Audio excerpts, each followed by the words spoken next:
Have you reflected on it? What are you talking about? You're in trouble without me, aren't you? No, not at all. Without me, you're practically living a homeless life, aren't you?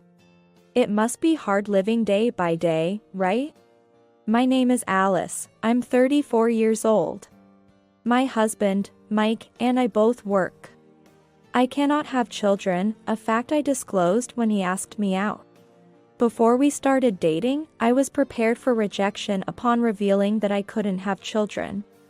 But, we were both over 30, at an age where marriage is considered. It was something I had to disclose before potentially hurting him. Surprisingly, his response was gentle, saying, "Even if we can't have children, I'd be happy as long as Alice is with me." These warm words marked the beginning of our relationship. Throughout our dating period, he was always gentle and perfectly played the role of a companion on dates. I secretly hoped I could marry him. 2 years into our relationship, he proposed, and I was eager to say yes. But knew we had to discuss it once more before marrying. Thank you, I want to marry you too. But, still. The child thing? Yes.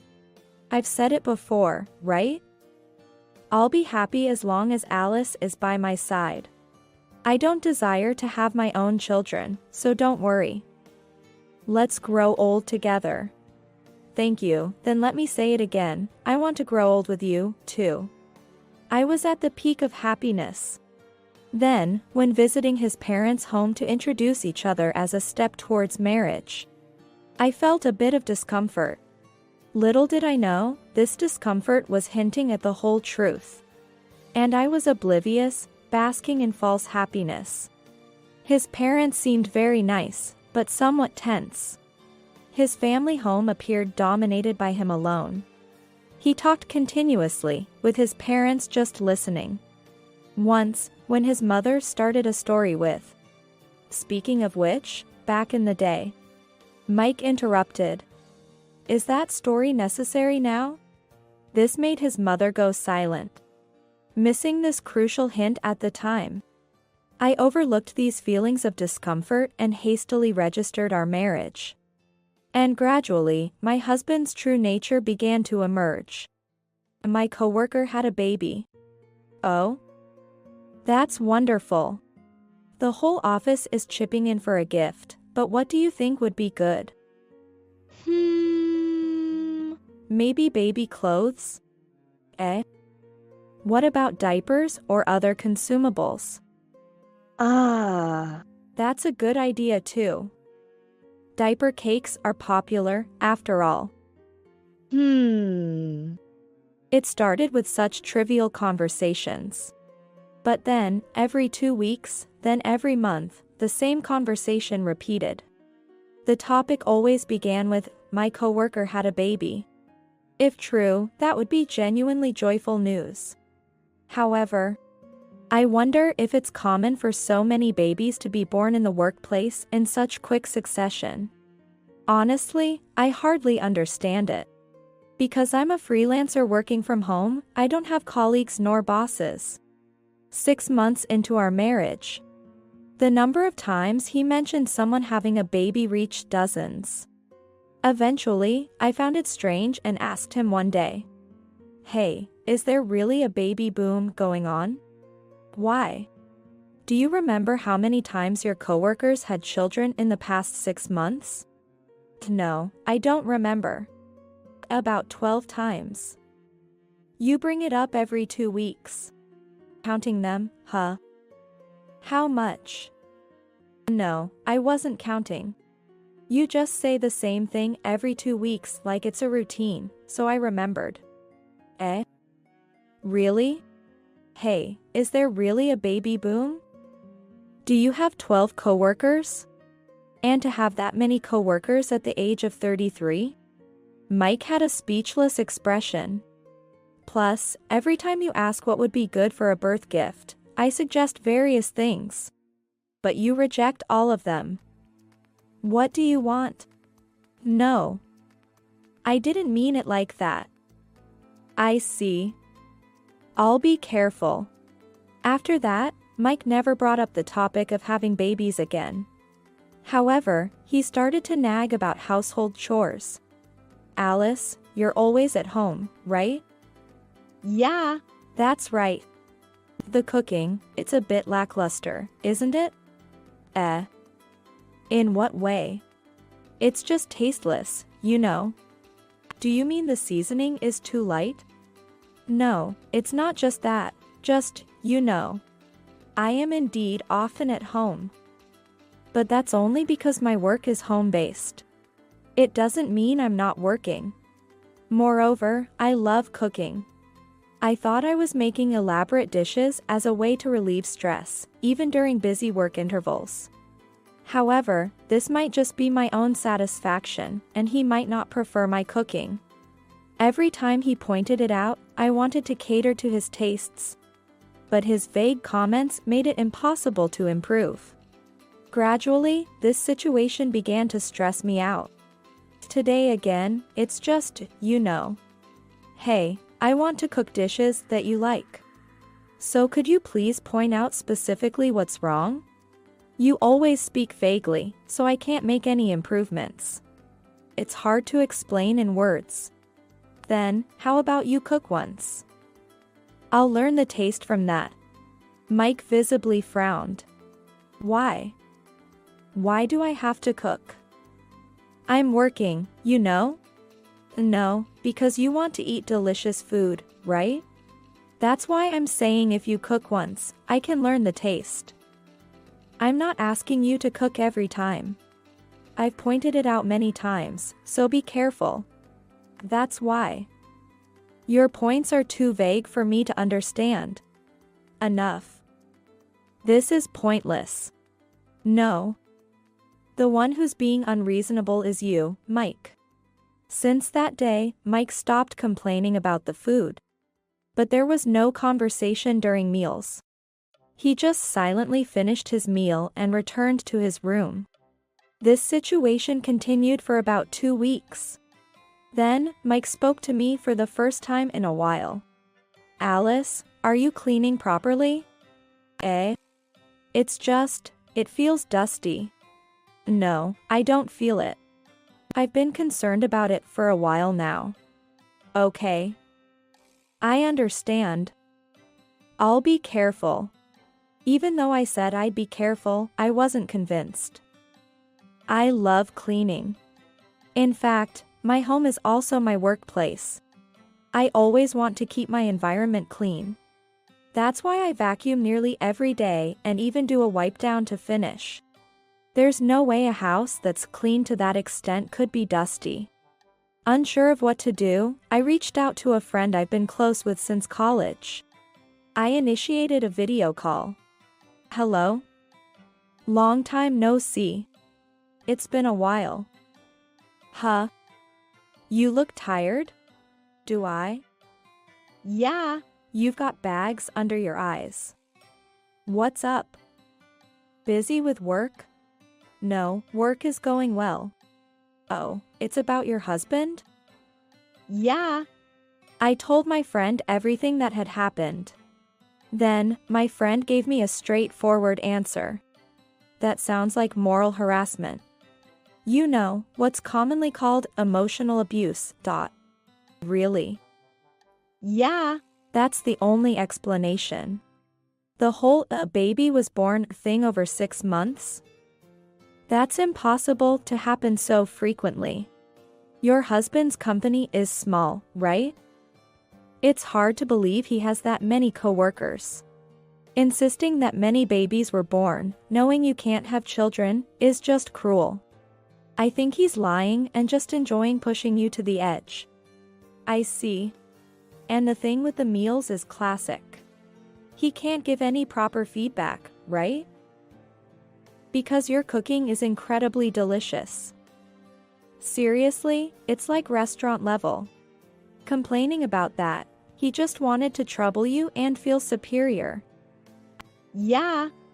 Now that he couldn't say anything when you directly confronted him, he's trying to find fault with the cleanliness of your home. But your place is super clean. Seriously, I need to take off my shoes when I visit your place, right? To say it's dusty is ridiculous. My friend's direct words reminded me of something. Now that you mention it. When I first met his parents during our marriage introduction, they seemed tense too. Ah. I thought so. Maybe he even goes as far as to be violent with his parents. It might be a good idea to take action sooner rather than later. Yeah. You're right. Talking to my friend made me feel as if all my questions had been answered. Ever since we got married, all I've felt from my husband's words and actions was discomfort. Today, as he returned home, he started by complaining, "It smells musty." Mike, do you know what moral harassment is? My husband reacted sensitively to this word. What? Are you saying I'm a moral harasser? He glared at me with a furious expression. That look on your face says you're aware of it. Then, my husband knocked all the food on the table to the floor. Don't mess with me. Giving you a little kindness and you take advantage of it. I don't remember ever being treated kindly since we got married. Huh? What do you mean by that? Exactly what I said. Since we got married, you've just been looking down on me. Satisfying your own sense of superiority. His eyes were bloodshot. So, dropping all the dishes on the table is your way of threatening? I won't submit. Then, my husband revealed his true nature. Ah. Whatever. I thought you could keep up with me, but guess not. Huh? My husband is casually waving a divorce paper in front of me. You know, if I divorce you, you'd be in trouble. You're practically unemployed with only your piecework jobs. Piecework, well, he's not wrong. You should reflect a little. I'll file this, so sign it. If you properly reflect, I'll consider remarrying you. It seems I won't be hit, at least. As instructed, I completed the divorce form. Even the signatures of his parents were already there. Now, get out of this house. It's in my name, after all. Mike was condescending throughout, but I quietly complied, taking only my computer, which I need for work, and a few personal belongings in a traveling bag, and left the house. Later, I was able to obtain the divorce certificate. I didn't feel much, but legally, I was free. I never fully understood what he wanted from me until the end. My ex-husband, who had brandished the term moral harassment. Simply put, he was a very unpleasant man. How he could nag every day. Anyway, I was free from that person. It's time to enjoy my own life. 2 years after the divorce, my life was going smoothly. But a call from my ex-husband brought back those unpleasant memories. What does he want now? Have you reflected? What are you talking about? You're in trouble without me, aren't you? No, not at all. Without me, you're practically living a homeless life, aren't you? That day-to-day living must be tough, right? No, it's comfortable. Because the moral harassment guy disappeared from in front of my eyes. Quit the bravado. I'm saying I'll forgive you, so you should just obediently follow. No, I'm fine without your forgiveness for life. I've even built a new home and am living a fulfilling life. Huh? Where did you get the money for that? Did you squeeze it out of me? I burst out laughing at his remark. You've gotten funnier. How could that be? You barely paid for the rent, remember? Everything else was on me. Plus, I wasn't even in your care, and I couldn't be, anyway. This house is genuinely built with my own funds. It must be a small, cramped house then. Don't push yourself too hard.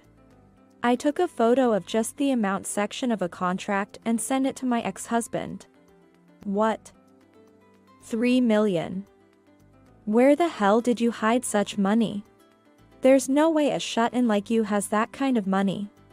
That's because I told you, I work from home. You were the only one treating me like I was unemployed.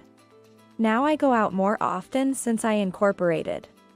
Business is busy, but thanks to that, our annual revenue has reached $1 million.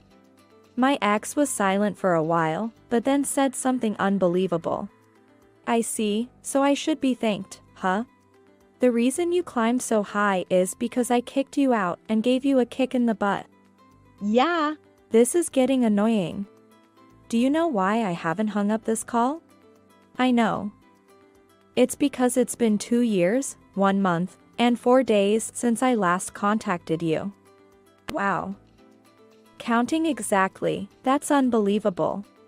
No, the reason I haven't hung up on your call is that I have something I want to say. My ex sounded extremely excited over the phone.